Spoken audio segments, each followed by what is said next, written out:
مرکز مطبوعات وزارت کارهای داخلی تاجیکستان روز 7 فوریه سال 2023 از آشکار و دستگیر شدن یک فرمایشگر کشتار 23 سال پیش خبر داد. معلوم شد که فرمایشگر شوهر همون زن بوده برای قتل او به 3 قاتل $1000 داده است.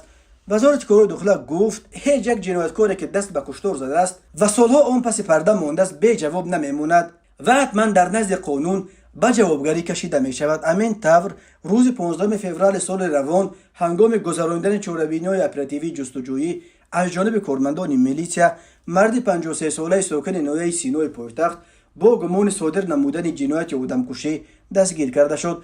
وزارت کارهای داخلی گفت این مرد 12 فوریه سال 2000 تقریبا ساعت 21:00 دقیقه کشتار سابق همسرش زن امان زمان 25 ساله ساکن ناحیه رودکی را فرمایش داده است. در رفت تفتیشات نام برده به پررگی اقرار شده است که برای از حیات محروم ساختن سابق همسرش به محکوم شدگان مردان 48، 46 و 47 ساله ساکنان ناحیه سینو، دنغره و شهر نورک که این زمان در محبس ادای جزا نموده ایستادند $1000 امریکایی همچون مکافات پولی داده است.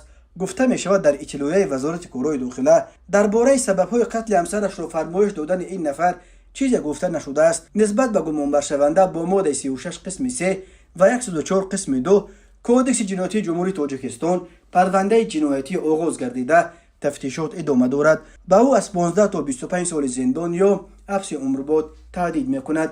تنها از اول ماه فوریه وزارت کارهای داخلی درباره دست کم 3 مورد کشتار یا قصدن کشتن همسران از سوی شوهران بدرش خبر میدهد.